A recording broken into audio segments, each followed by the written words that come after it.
जी नमस्कार, मैं हूं प्रज्ञा रश्मि और आप सभी का स्वागत है हमारे YouTube चैनल हिंदी ज्ञान वाहिनी पर। मुंशी प्रेमचंद की सर्वश्रेष्ठ कहानियों की श्रृंखला में आज हम उनकी कहानी लेकर के आए हैं शांति।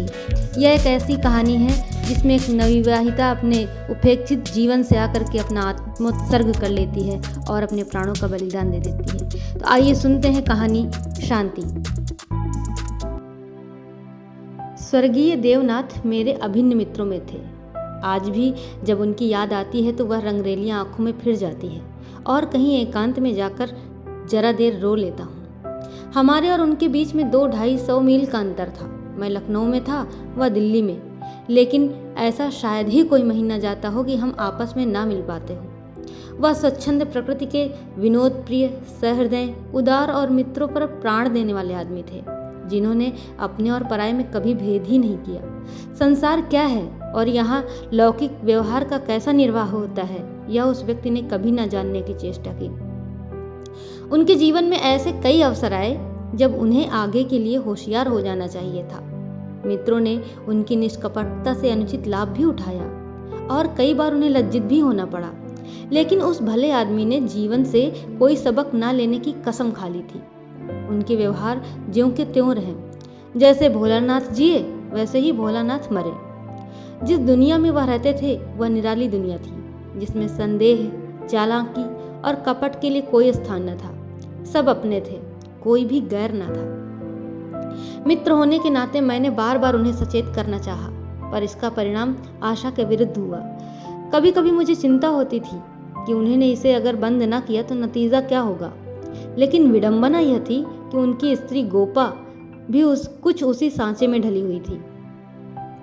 हमारी देवियों में जो एक चातुरी होती है, जो सदैव ऐसे उड़ाऊ पुरुषों की असावधानियों पर ब्रेक का काम करती हैं, उससे वह वंचित थी। यहाँ तक कि वस्त्राभूषण में भी उसे विशेष रुचि न थी। अतएव जब मुझे देवनाथ के स्वर्गारोहण का समाचार मिला तो मैं भागा हुआ दिल्ली गया और घर में उनके बर्तन, भाड़े और मकान के सिवा और कोई संपत्ति भी न थी। और अभी उनकी उम्र ही क्या थी जो संचय की चिंता करते। 40 भी तो नहीं पूरे हुए थे। यूं तो लड़कपन उनके स्वभाव में ही था, लेकिन इस उम्र में प्रायः सभी लोग कुछ बेफिक्र ही रहते हैं। पहले एक लड़की हुई थी, इसके बाद 2 लड़के हुए। दोनों लड़के तो बचपन में ही दगा दे गए थे। बस लड़की बच रही थी और यही इस नाटक का सबसे करुण दृश्य था। जिस तरह का इनका जीवन था उसको देखते इस छोटे से परिवार के लिए 200 रुपये महीने की जरूरत थी। 2-3 साल में लड़की का विवाह भी करना होगा। कैसे क्या होगा, मेरी तो बुद्धि ही कुछ काम न करती थी। इस अवसर पर मुझे यह बहुमूल्य अनुभव हुआ कि जो लोग सेवा भाव रखते हैं और जो स्वार्थ सिद्धि को जीवन का लक्ष्य नहीं बनाते, उनके परिवार को आड़ देने वालों की कमी नहीं रहती। यह कोई नियम नहीं है, क्योंकि मैंने ऐसे लोगों को भी देखा है जिन्होंने जीवन में बहुतों के साथ अच्छे सलूक किए, पर उनके पीछे उनके बाल बच्चों की किसी ने बात तक न पूछी। लेकिन चाहे कुछ भी हो, देवनाथ के मित्रों ने प्रशंसनीय औदार्य से काम लिया और गोपा के निर्वाह के लिए स्थायी धन जमा करने का प्रस्ताव किया। 2-1 सज्जन जो रणुए थे उससे विवाह करने को तैयार थे, किंतु गोपा ने भी उसी स्वाभिमान का परिचय दिया जो हमारी देवियों का जौहर है और इस प्रस्ताव को अस्वीकृत कर दिया। मकान बहुत बड़ा था, उसका एक भाग किराए पर उठा दिया। इस तरह उसको 50 रुपये माहवार मिलने लगे। वह इतने में ही अपना निर्वाह कर लेगी। जो कुछ था वह सुन्नी की जात से था। गोपा के लिए तो जीवन में अब कोई अनुराग ही न बचा था। इसके 1 महीने बाद मुझे कारोबार के सिलसिले में विदेश जाना पड़ा और वहाँ मेरे अनुमान से कहीं अधिक 2 साल लग गए। गोपा के पत्र बराबर जाते रहते थे, जिससे मालूम होता था वे आराम से हैं, कोई चिंता की बात नहीं। मुझे पीछे ज्ञात हुआ कि गोपा ने मुझे भी गैर समझा और वास्तविक स्थिति छिपाती रही। विदेश से लौटकर मैं सीधा दिल्ली पहुंचा। द्वार पर पहुंचते ही मुझे भी रोना आ गया। मृत्यु की प्रतिदिन सी छाई हुई थी। जिस कमरे में मित्रों के जमघट रहते थे उनके द्वार बंद पड़े थे। मकड़ियों ने चारों ओर जाले तान रखे थे। देवनाथ के साथ वह श्री भी लुप्त हो गई थी। पहली नज़र में तो मुझे ऐसा भ्रम हुआ कि देवनाथ द्वार पर खड़े मेरी ओर देखकर मुस्कुरा रहे हैं। मैं मिथ्यावादी नहीं हूँ और आत्मा की दैहिकता में मुझे संदेह है, लेकिन उस वक्त एक बार मैं चौंक जरूर पड़ा। हृदय में कंपन सा उठा, लेकिन दूसरी नज़र में प्रतिमा मिट चुकी थी। द्वार खुला। गोपा के सिवा खोलने वाला ही कौन था? मैंने उसे देखकर दिल थाम लिया। उसे मेरे आने की सूचना थी और मेरे स्वागत की प्रतीक्षा में उसने नई साड़ी पहन ली थी और शायद बाल भी गुथा लिए थे। पर इन 2 वर्षों के समय ने उस पर जो आघात किए थे, उन्हें क्या करती। नारियों के जीवन में यह वह अवस्था है जब रूप लावण्य अपने पूरे विकास पर होता है, जब उसमें अल्हड़पन, चंचलता और अभिमान की जगह आकर्षण, माधुर्य और रसिकता आ जाती है। लेकिन गोपा का यौवन बीत चुका था। उसके मुख पर झुर्रियां और विषाद की रेखाएं अंकित थी, जिन्हें उसकी प्रयत्नशील प्रसन्नता भी न मिटा सकती थी। केशों पर सफेदी दौड़ी चली आती थी और एक एक अंग बूढ़ा हो रहा था। मैंने करुण स्वर में पूछा, क्या तुम बीमार थी गोपा? गोपा ने आंसू पीकर कहा, नहीं तो, मुझे तो कभी सिर दर्द भी नहीं हुआ। तो तुम्हारी ये क्या दशा है? बिल्कुल बूढ़ी हो गई हो। तो जवानी लेकर करना ही क्या है? मेरी उम्र भी तो 35 के ऊपर हो गई। 35 की उम्र तो बहुत नहीं होती। हाँ, उनके लिए जो बहुत दिन जीना चाहते हैं। मैं तो चाहती हूँ जितनी जल्द हो सके जीवन का अंत हो जाए। बस सुन्नी के ब्याह की चिंता है, इससे छुट्टी पा जाऊँ, मुझे जिंदगी की परवाह न रहेगी।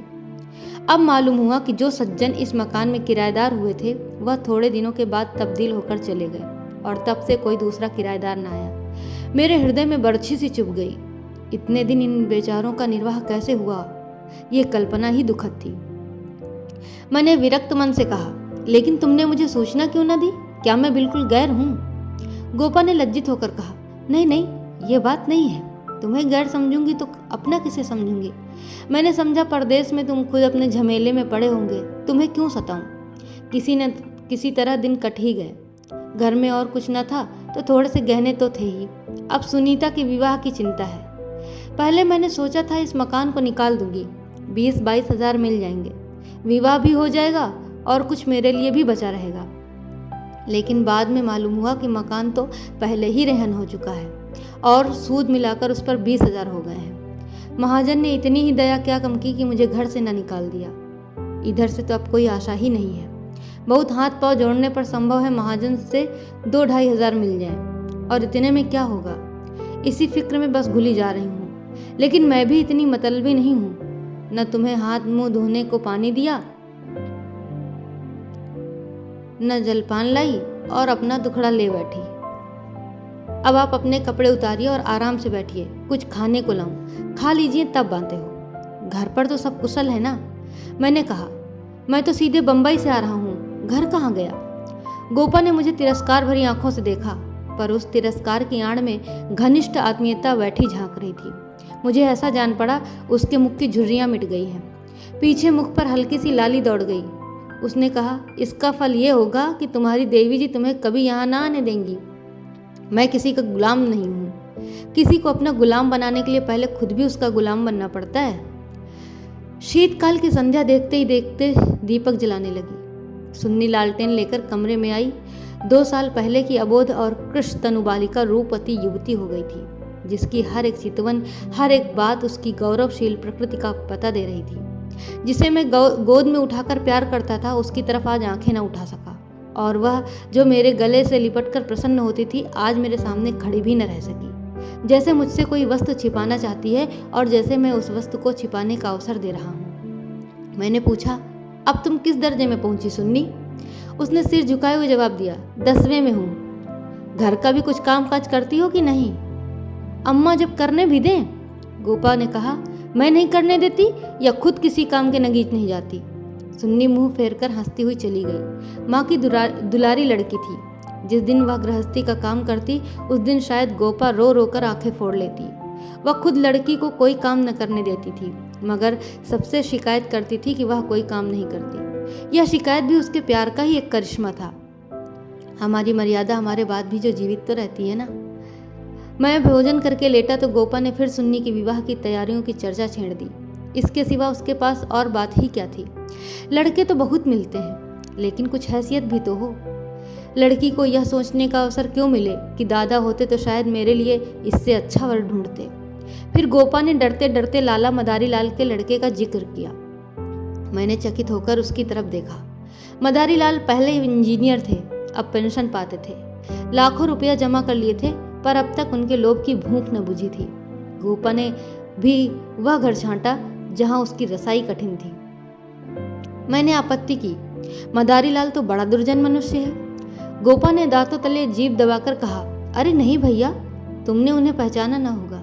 मेरे ऊपर बड़े दयालु हैं। कभी कभी आकर कुशल समाचार भी पूछ जाते हैं। लड़का ऐसा होनहार है कि मैं तुमसे क्या कहूँ। फिर उनके यहाँ कमी किस बात की है? ठीक है कि वह पहले खूब रिश्वत लेते थे, लेकिन यहाँ धर्मात्मा कौन है? कौन अवसर पाकर छोड़ देता है? मदारी लाल ने तो यहाँ तक कह दिया कि वह मुझसे दहेज नहीं चाहते, केवल कन्या चाहते हैं। और सुन्नी भी उनके मन में बैठ गई है। मुझे गोपा की सरलता पर दया आई, लेकिन मैंने सोचा क्यों इसके मन में किसी के प्रति अविश्वास उत्पन्न करूं। संभव है मदारी लाल वह न रहे हों। चित्त की भावनाएं भी बदलती रहती हैं। मैंने अर्ध सहमत होकर कहा, मगर यह तो सोचो, उनमें और तुम में कितना अंतर है। शायद अपना सर्वस्व अर्पण करके भी उनका मुंह सीधा न कर सको। लेकिन गोपा के मन में बात जम गई थी। सुन्नी को वह ऐसे घर में चाहती थी जहां वह रानी बनकर रहे। दूसरे दिन प्रातःकाल मैं मदारी लाल के पास गया और उनसे मेरी जो बातचीत हुई उसने मुझे मुग्ध कर दिया। किसी समय पर वह लोभी रहे होंगे। इस समय तो मैंने उन्हें बहुत ही सहृदय, उदार और विनयशील पाया। बोले, भाई साहब, मैं देवनाथ जी से परिचित हूँ। आदमियों में रतन थे। उनकी लड़की मेरे घर आई, यह मेरा सौभाग्य है। आप उनकी माँ से कह दें, मदारी लाल उनसे किसी चीज की इच्छा नहीं रखता। ईश्वर का दिया हुआ मेरे घर में सब कुछ है। मैं उन्हें जेरबार नहीं करना चाहता। मेरे दिल का बोझ उतर गया। हम सुनी सुनाई बातों से दूसरों के संबंध में कैसी मिथ्या धारणा कर लिए करते हैं, इसका बड़ा शुभ अनुभव हुआ। मैंने आकर गोपा को बधाई दी और यह निश्चय हुआ कि गर्मियों में विवाह कर दिया जाए। ये 4 महीने गोपा ने विवाह की तैयारियों में काटे। मैंने महीने में एक बार अवश्य उनसे मिलने जाता था, पर हर बार खिन्न होकर लौटता। गोपा ने अपनी कुल मर्यादा का ना जाने कितना महान आदर्श अपने सामने रख लिया था। पगली इस भ्रम में पड़ी हुई थी कि उसका उत्साह नगर में अपनी यादगार छोड़ जाएगा। यह ना जानती थी कि यहाँ ऐसे तमाशे रोज होते हैं और आए दिन भुला भी दिए जाते हैं। शायद वह संसार से यह श्रेय लेना चाहती थी कि इस गई बीती दशा में भी लुटा हुआ हाथी 9 लाख का होता है। पग पग पर उसे देवनाथ की याद आती। वह होते तो यह काम यूं न होता, यूं होता, और तब फिर रोते रहती थी। मदारी लाल सज्जन है, यह सत्य है, लेकिन गोपा का अपनी कन्या के प्रति भी तो कुछ धर्म बनता है। कौन उसके 10-5 लड़कियां बैठी हुई हैं, वह तो दिल खोल कर अरमान निकालेगी। सुन्नी के लिए उसने जितने गहने और जोड़े बनवाए थे, उन्हें देखकर मुझे आश्चर्य होता था। जब देखो कुछ न कुछ सी रही है। कभी सुनारों की दुकान पर बैठी हुई है, कभी मेहमानों के आदर सत्कार का आयोजन कर रही है। मोहल्ले में ऐसा बिरला ही कोई मनुष्य संपन्न होगा जिससे उसने कुछ कर्ज न लिया हो। वह इसे कर्ज समझती थी, पर देने वाले दान समझ कर देते थे। सारा मोहल्ला उसका सहायक था। सुन्नी अब मोहल्ले की लड़की थी। गोपा की इज्जत सबकी इज्जत है, और गोपा के लिए तो नींद और आराम हराम था। दर्द से सिर फटा जा रहा है। आधी रात हो गई, मगर वह बैठी कुछ न कुछ सी रही है, या इस कोठी का दान उस कोठी कर रही है। कितनी वात्सल्य से भरी आकांक्षा थी, जो कि देखने वालों में श्रद्धा उत्पन्न कर देती थी। अकेली औरत, और वह भी आधी जान की, क्या क्या करे। जो काम दूसरों पर छोड़ देती है, उसी में कुछ न कुछ कसर रह जाती है, पर उसकी हिम्मत है कि किसी तरह हार नहीं मानती। पिछली बार उसकी दशा देखकर मुझसे रहा न गया। बोला, गोपा देवी, अगर मरना ही चाहती हो तो विवाह हो जाने के बाद मरो। मुझे भय है कि तुम उससे पहले ही न चल दो। गोपा का मुरझाया हुआ मुख प्रमुदित हो उठा। बोली, उसकी चिंता न करो भैया, विधवा की आयु बहुत लंबी होती है। तुमने सुना नहीं, रांड मरे न खंडहर ढहे। लेकिन मेरी कामना यही है कि सुन्नी का ठिकाना लगाकर मैं भी चल दूं। अब और जीकर क्या करूंगी? सोचो, क्या करूं? अगर किसी तरह का विघ्न पड़ गया तो किसकी बदनामी होगी? इन 4 महीनों में मुश्किल भर से घंटा भर सोती होंगी, नींद ही नहीं आती, पर मेरा चित्त प्रसन्न है। मैं मरूं या जीऊं, मुझे यह संतोष तो होगा कि सुन्नी के लिए उसका बाप जो कर सकता था वह मैंने कर दिया। मदारी लाल ने अपनी सज्जनता दिखाई तो मुझे भी तो अपनी नाक रखनी है। एक देवी ने आकर कहा, बहन जरा चलकर देख लो चाशनी ठीक हो गई है या नहीं। गोपा उसके साथ चाशनी की परीक्षा करने गई और एक क्षण के बाद आकर बोली, जी चाहता है सिर पीट लूं। तुमसे जरा बात करने लगी, उधर चाशनी इतनी कड़ी हो गई है कि लड्डू दांतों से लड़ेंगे। किससे क्या कहूँ। मैंने चिढ़कर कहा, तुम व्यर्थ का झंझट कर रही हो, क्यों नहीं किसी हलवाई को बुलाकर मिठाई का ठेका दे देती। फिर तुम्हारे यहाँ मेहमान ही कितने आवेंगे जिनके लिए यह तूमार बांध रही हो। 10-5 की मिठाई उनके लिए बहुत होगी। गोपा ने व्यथित नेत्रों से मेरी ओर देखा। मेरी यह आलोचना उसे बुरी लगी। इन दिनों उसे बात बात पर क्रोध आ जाता था। बोली, भैया तुम ये बातें न समझोगे। तुम्हें ना माँ बनने का अवसर नहीं मिला और ना ही पत्नी बनने का। सुन्नी के पिता का कितना नाम था, कितने आदमी उनके दम से जीते थे, क्या यह तुम नहीं जानते। वह पगड़ी मेरे ही सिर तो बंधी है। तुम्हें विश्वास ना आएगा, नास्तिक जो ठहरे, पर मैं तो उन्हें सदैव अपने अंदर बैठा पाती हूँ। जो कुछ कर रहे हैं वही कर रहे हैं। मैं मंदबुद्धि स्त्री भला अकेली क्या कर देती। वही मेरे सहायक हैं और वही मेरे प्रकाश हैं। ये बस ये समझ लो कि यह देह मेरी है, पर इसके अंदर जो आत्मा है वह उनकी है। जो कुछ हो रहा है उनके पुण्य आदेश से ही हो रहा है। तुम तो उनके मित्र हो। तुमने अपने सैकड़ों रुपए खर्च किए और इतना हैरान हो रहे हो। मैं तो उनकी सहगामिनी हूँ, लोक में भी और परलोक में भी। उसकी यह बात सुनकर मैं अपना समूह लेकर रही है। जून में विवाह हो गया। गोपा ने बहुत कुछ दिया और अपनी हैसियत से बहुत ज्यादा दिया, लेकिन फिर भी उसे संतोष न हुआ। आज सुन्नी के पिता होते तो न जाने क्या क्या करते, और उन्हें बार बार याद करके बार बार बराबर रोती रही। जाड़ों में मैं फिर दिल्ली गया। मैंने समझा कि अब गोपा सुखी होगी। लड़की का घर और वर दोनों आदर्श है। गोपा को इसके सिवा और क्या चाहिए। लेकिन शायद सुख उसके भाग्य में ही न था। अभी कपड़े भी न उतारने पाया था कि उसने अपना दुखड़ा शुरू कर दिया। भैया घर द्वार सब अच्छा है, सास ससुर भी अच्छे हैं, लेकिन जमाई निकम्मा निकल गया। सुन्नी बेचारी रो रो कर दिन काट रही है। तुम उसे देखो तो पहचान न सको। उसकी परछाई मात्र रह गई है। अभी कई दिन हुए आई हुई थी। उसकी दशा देखकर छाती फटती थी, जैसे जीवन में अपना पथ खो बैठी हो। न तन बदन की सुध है, न कपड़े लत्ते की। मेरी सुन्नी की दुर्गत होगी यह तो स्वप्न में भी न सोचा था। बिल्कुल गुमसुम हो गई है। कितना पूछा, बेटी तुमसे वह क्यों नहीं बोलता, किस बात पर नाराज है, लेकिन कुछ जवाब ही नहीं देती। बस आंखों से आंसू बहती रहते हैं। मेरी सुन्नी कुएं में गिर गई। मैंने कहा, तुमने उसके घर वालों से पता नहीं लगाया। लगाया क्यों नहीं भैया, सब हाल मालूम हो गया।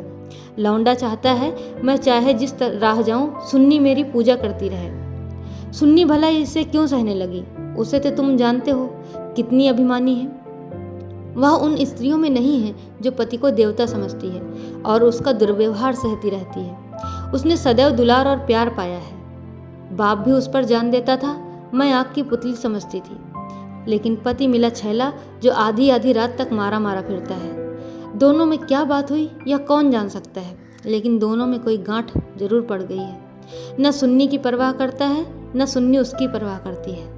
मगर वह तो अपने रंग में मस्त है, लेकिन सुन्नी प्राण दिए देती है।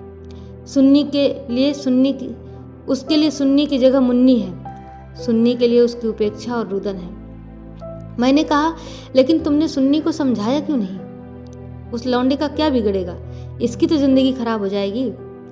गोपा की आंखों में आंसू भर आए। बोली, भैया किस दिल से समझाऊं। सुन्नी को देखकर तो मेरी छाती फटने लगती है। बस यही जी चाहता है कि इसे अपने कलेजे में ऐसे रख लूं कि इसे कोई कड़ी आंख से भी न देख सके। सुन्नी फूहड़ होती, कटु भाषणी होती, आराम तलबी होती तो समझती भी, समझाती भी।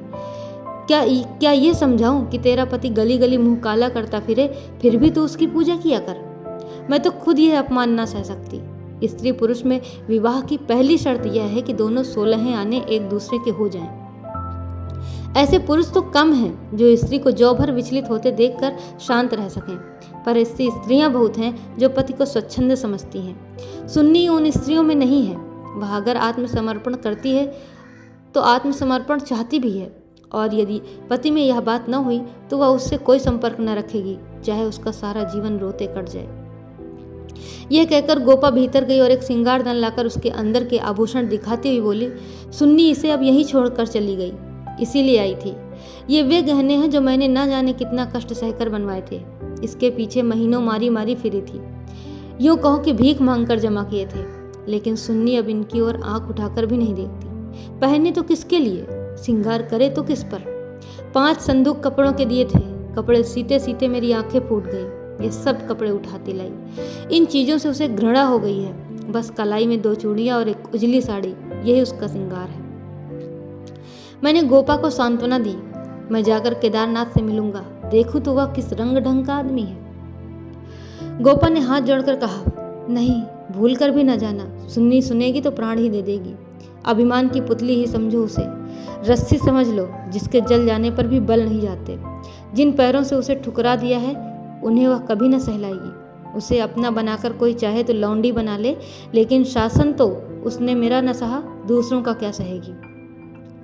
मैंने गोपा से उस वक्त कुछ न कहा, लेकिन अवसर पाते ही लाला मदारी लाल से मिला। मैं रहस्य का पता लगाना चाहता था। संयोग से पिता और पुत्र दोनों ही एक जगह पर मिल गए। मुझे देखते ही केदार ने इस तरह झुककर मेरे चरण छुए कि मैं उसकी शालीनता पर मुग्ध हो गया। तुरंत भीतर गया और चाय, मुरब्बा और मिठाइयाँ लाया। इतना सौम्य, इतना सुशील, इतना विनम्र युवक मैंने न देखा था। यह भावना ही न हो सकती थी कि इसके भीतर और बाहर में कोई अंतर हो सकता है। जब तक रहा सिर झुकाए बैठे रहा। उच्छृंखलता तो उसे छू भी नहीं गई थी।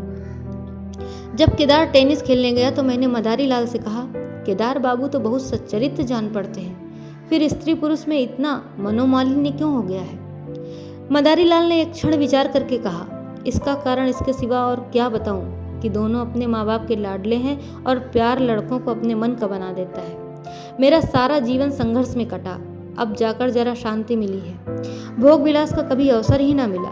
दिन भर परिश्रम करता था, संध्या को पढ़कर सो जाता था। स्वास्थ्य भी अच्छा न था, इसलिए बार बार यह चिंता सवार रहती थी कि संचय कर लूं, ऐसा न हो कि मेरे पीछे बाल बच्चे भीख मांगते फिरें।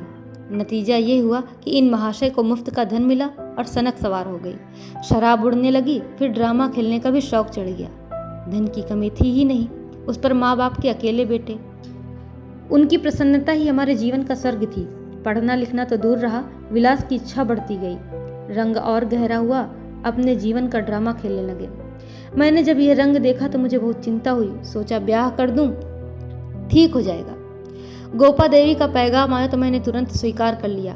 मैं सुन्नी को देख चुका था, सोचा ऐसी रूपवती पत्नी पाकर इनका मन स्थिर हो जाएगा। पर वह भी लाडली लड़की थी, हठीली, अबोध, आदर्शवादिनी। सहिष्णुता तो उसने सीखी ही न थी। समझौते का जीवन में क्या मूल्य है, इसकी उसे खबर ही नहीं। लोहा लोहे से लड़ गया। वह अभिमान से पराजित करना चाहती है या उपेक्षा से, बस यही रहस्य है।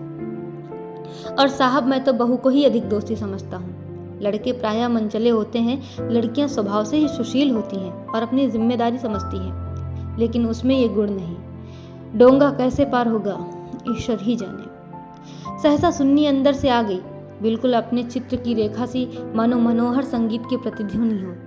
कुंदन तप कर भस्म हो गया था। मिट्टी हुई आशाओं का इससे अच्छा चित्र नहीं हो सकता था। उलाहना देती हुई बोली, आप न जाने कब से बैठे हुए हैं, मुझे खबर तक नहीं, और शायद आप बाहर चले भी जाते। मैंने आंसुओं के वेग को रोकते हुए कहा, नहीं सुन्नी, ये कैसे हो सकता था कि तुम्हारे पास आ ही रहा था कि तुम स्वयं ही आ गई। मदारी लाल कमरे के बाहर अपनी कार की सफाई करने लगे। शायद मुझे सुन्नी से बात करने का अवसर देना चाहते थे। सुन्नी ने पूछा, अम्मा तो अच्छी तरह हैं? हाँ, अच्छी हैं। और तुमने ये क्या गत बना रखी है अपनी? मैं तो अच्छी तरह से हूँ। ये बात क्या है? तुम लोगों में ये क्या अनबन है? गोपा देवी प्राण दिए डालती हैं और तुम खुद मरने की तैयारी कर रही हो। कुछ तो विचार से काम लो। सुन्नी के माथे पर बल पड़ गए। आपने नाहक ये विषय छेड़ दिया चाचा जी। मैंने तो यह सोचकर अपने मन को समझा लिया कि मैं अभागिन हूँ। बस उसका निवारण मेरे बूते से बाहर है। मैं उस जीवन से मृत्यु को कहीं अच्छा समझती हूँ जहाँ अपनी कदर न हो। मैं व्रत के बदले में व्रत चाहती हूँ। जीवन का कोई दूसरा रूप मेरी समझ में नहीं आता। इस विषय में किसी तरह का समझौता करना मेरे लिए असंभव है, और नतीजे की मैं फिर परवाह नहीं करती। लेकिन नहीं चाचा जी, इस विषय में अब कुछ न कहिए, नहीं तो मैं चली जाऊंगी। अरे बेटा, आखिर सोचो तो।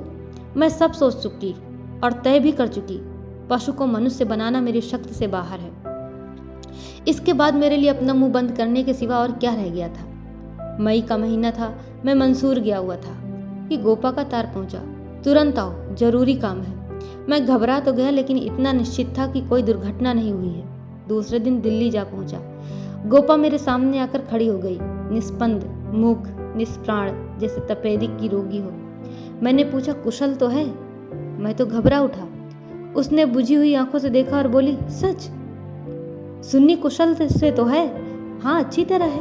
और केदारनाथ, वह भी अच्छी तरह है। तो फिर माजरा क्या है? कुछ तो नहीं?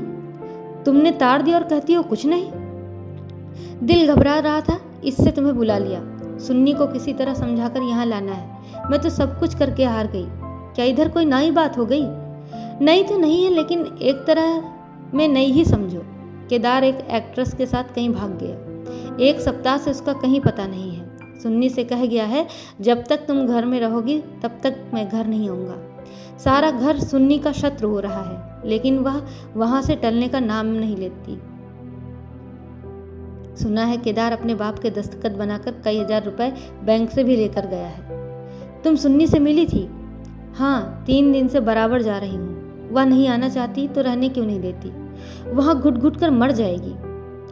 मैं उन्हीं पैरों लाला मदारी लाल के घर चला। हालांकि मैं जानता था कि सुन्नी किसी तरह न आएगी, मगर वहां पहुंचा तो देखा कोहराम मचा हुआ है। मेरा कलेजा धक से रह गया।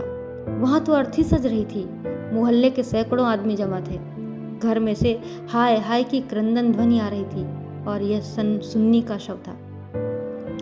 मदारी लाल मुझे देखते ही मुझसे उन्मत्त की भांति लिपट गए और बोले, भाई साहब, मैं तो लुट गया। लड़का भी गया, बहू भी गई, और जिंदगी ही गारत हो गई। मालूम हुआ कि जब से केदार गायब हो गया था, सुन्नी और भी ज्यादा उदास रहने लगी थी। उसने उसी दिन अपनी चूड़ियां तोड़ डाली थी और मांग का सिंदूर पोंछ डाला था। सास ने जब आपत्ति की तो उनको अपशब्द कहे। मदारी लाल ने समझाना चाहा तो उन्हें भी जली कटी सुनाई। ऐसा अनुमान होता था उन्माद हो गया है। लोगों ने उससे बोलना छोड़ दिया था। आज प्रातःकाल यमुना स्नान करने गई। अंधेरा था, सारा घर सो रहा था। उसने किसी को नहीं जगाया। जब दिन चढ़ गया और बहू घर में ना मिली तो उसकी तलाश होने लगी। दोपहर को पता लगा कि यमुना गई है। लोग उधर भागे और वहां उसकी लाश मिली। पुलिस आई, शव की परीक्षा हुई, अब जाकर शव मिला है। मैं कलेजा थाम कर बैठ गया। हाय, अभी थोड़े दिन पहले जो सुंदरी पालकी पर सवार होकर आई थी, आज वह 4 के कंधे पर जा रही है। मैं अर्थी के साथ हो लिया और वहां से लौटा तो रात के 10 बज गए थे। मेरे पांव कांप रहे थे।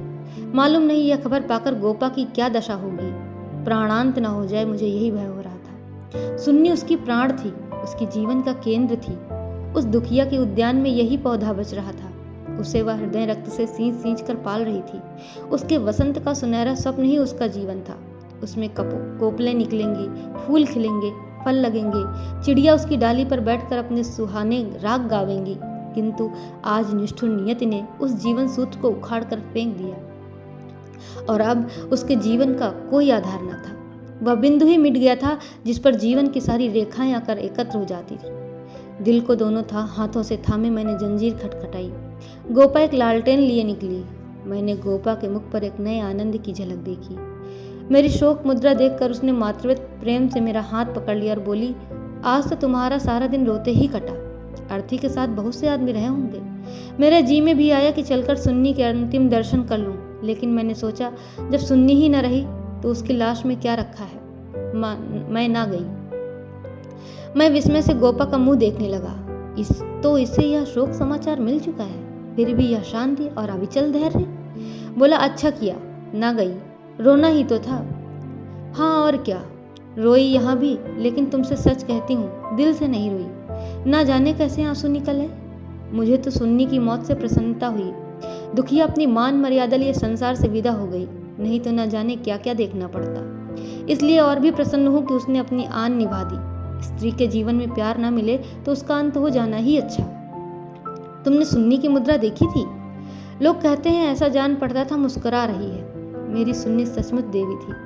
भैया, आदमी इसीलिए थोड़े ही जीना चाहता है कि रोता रहे। जब मालूम हो गया कि जीवन में दुख के सिवा कुछ नहीं है तो आदमी जीकर क्या करे? किस लिए जिए? खाने और सोने और मर जाने के लिए? या मैं नहीं कहती कि मुझे सुन्नी की याद ना आएगी और मैं उसे याद करके रोऊंगी नहीं, लेकिन वह शोक के आंसू ना होंगे। बहादुर बेटे की माँ उसकी वीरगति पर प्रसन्न होती है। सुन्नी की मौत में क्या कुछ कम गौरव है? मैं आंसू बहाकर उस गौरव का अनादर कैसे करूं? वह जानती है, और चाहे संसार उसकी निंदा करे, लेकिन उसकी माता सराहना ही करेगी। और उसकी आत्मा से यह आनंद भी छीन लूं? लेकिन अब रात ज़्यादा हो गई है, ऊपर जाकर सो रहो। मैंने तुम्हारी चारपाई बिछा दी है, मगर देखो अकेले पड़े पड़े रोना नहीं। सुन्नी ने वही किया जो उसे करना चाहिए था। उसके पिता होते तो आज सुन्नी की प्रतिमा बनाकर पूजते। मैं ऊपर जाकर लेटा तो मेरे दिल का बोझ बहुत हल्का हो गया था, किंतु रह रहकर यह संदेह हो जाता था कि गोपा की यह शांति उसकी अपार व्यथा का ही रूप तो नहीं है। तो यह मार्मिक कहानी यहीं पर समाप्त होती है। आशा करते हैं कि आपको कहानी ज़रूर अच्छी लगी होगी। ऐसी ही कहानियों को सुनने के लिए हमारे साथ जुड़े रहिए, खुश रहिए और मस्त रहिए। बहुत बहुत धन्यवाद। नमस्कार।